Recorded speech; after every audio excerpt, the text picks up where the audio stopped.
बंदनी अपने ससुराल में बड़े ही आराम से अपना जीवन यापन कर रही थी। वह अपने ससुराल में अपने सास ससुर की बड़े ही अच्छे से देखभाल करती थी। वह एक फ्लैट में रहती थी।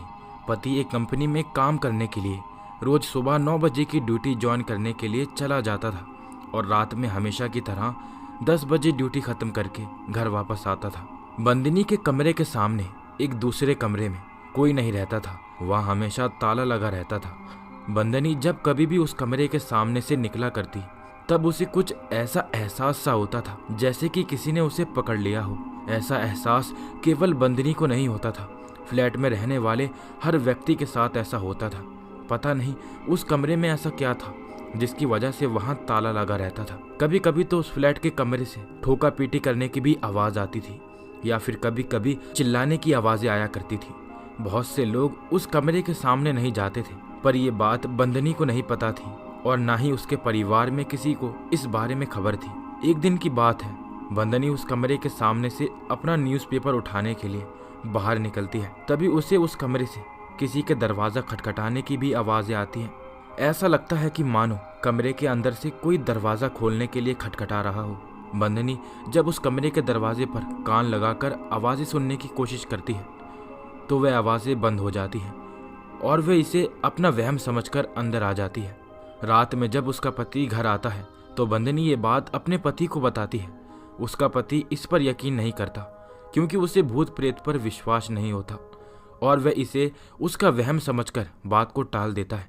तकरीबन रात के 12 बजे बंदनी को वही आवाज़ फिर से सुनाई देती है। इस बार बंदनी से रहा नहीं जाता और वह अपने पति को जगाती है और अपने पति से कहती है, सुनो, मैंने कहा था ना कि सामने वाले कमरे में आवाज़ें आती हैं। इस वक्त वही आवाज़ें फिर से आ रही हैं।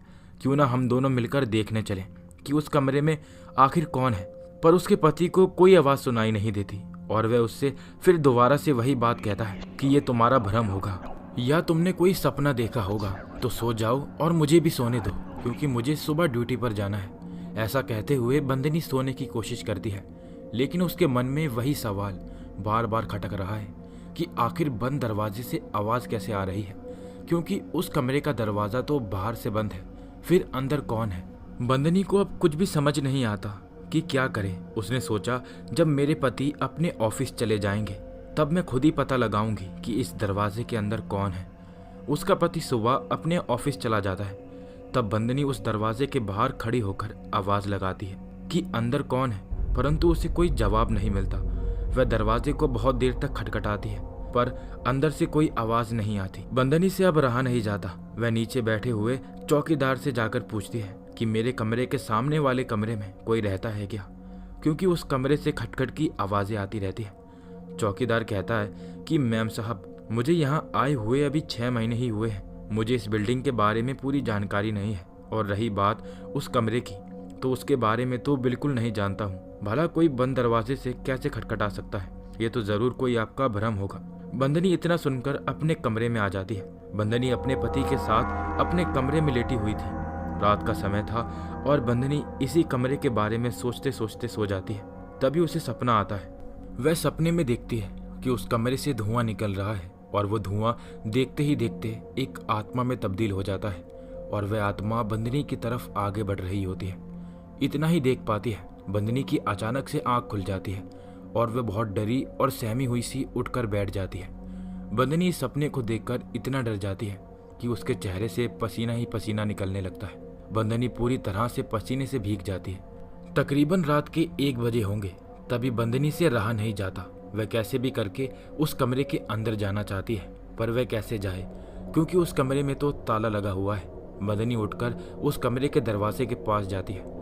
तभी अचानक से पीछे से एक सफ़ेद सा धुआं उड़ता हुआ आता है और बंदनी के शरीर में घुस जाता है और देखते ही देखते उस कमरे का ताला अपने आप खुल जाता है। बंदनी को होश भी नहीं रहता कि मैं क्या कर रही हूँ, क्योंकि उसके अंदर वही आत्मा घुस जाती है जो उसने अभी थोड़ी देर पहले सपने में देखी होती है। अब तो ऐसा लग रहा था मानो वो आत्मा बंदनी को कुछ बताना चाहती है या कुछ ऐसा दिखाना चाहती है जिससे ये पता लग सके कि उस कमरे में आखिर ऐसा क्या हुआ था जिसकी वजह से इस कमरे से आवाज़ें आती हैं। वह आत्मा बंदनी को अपनी सच्चाई और कहानी बताती है कि यहाँ पर मेरे साथ क्या हुआ था। कहानी फ्लैशबैक में जाती है और बंदनी की आंखों के सामने पूरी कहानी दिखाई देती है। जो अभी आत्मा बन गया है वह उससे पहले कौन था और इस कमरे में क्या कर रहा था।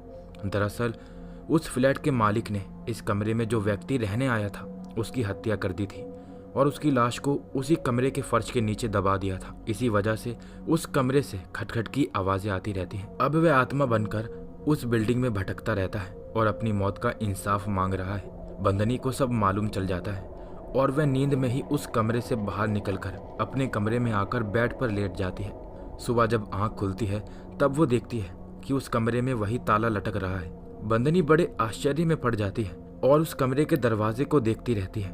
तभी पीछे से उसका पति आता है और वह पूछता है कि क्या हो गया है बंदनी, तुम कमरे को बार बार क्यों देखे जा रही हो। तो बंदनी कहती है कि मैं रात को उस कमरे के अंदर गई थी और मुझे उस आत्मा ने अपनी सच्चाई बताई है। उसका पति यकीन नहीं करता, वह मजाक में लेकर बात को टाल देता है और अपनी ड्यूटी करने चला जाता है। इस तरह से बंदनी खुद ही पुलिस में जाकर रिपोर्ट लिखवा देती है और वे पुलिस को बताती है कि इस कमरे में एक व्यक्ति की मौत हुई थी और उसकी मौत का कारण इस फ्लैट का मालिक है। उसी मालिक ने इस व्यक्ति को मारा है। कृपया करके आप छानबीन करिए। और इस तरह से बंदनी फ्लैट के मालिक को सजा दिलवाने में कामयाब होती है और जब उस कमरे के फर्श को खोदा जाता है तो उसमें से उसी व्यक्ति की अस्थियां बाहर निकलती हैं। फ्लैट का मालिक बताता है कि मैं ड्रग्स सप्लाई करता था, इतने में इस व्यक्ति ने मुझे ऐसा करते हुए देख लिया और मुझे पुलिस में जाने की धमकी देने लगा। इतने में मुझे गुस्सा आया और मैंने इस पर वार कर दिया, जिससे उसकी मौके पर मौत हो गई और उसकी लाश को मैंने उसी कमरे के फर्श पर नीचे दबा दिया। दरअसल जो खटखटाहट की आवाज़ आती थी वो फर्श से नहीं आती थी, क्योंकि व्यक्ति की लाश फर्श के नीचे दबी हुई थी जो फर्श को तोड़ने की कोशिश करती थी। इसी वजह से वहाँ पर खटखट की आवाज़ आती रहती थी। अब उस कमरे से कोई आवाज़ नहीं आती क्योंकि उस आत्मा को इंसाफ मिल गया था और अब बंदनी भी चैन से उस घर में रहती है। इस तरह इस कहानी का अंत हो जाता है। आशा करता हूँ आपको ये कहानी पसंद आई होगी। अगर आपने हमारा चैनल सब्सक्राइब नहीं किया है तो जल्दी ही कर लें। अभी मैं लेता हूँ आपसे अलविदा। मिलेंगे एक और नई डरावनी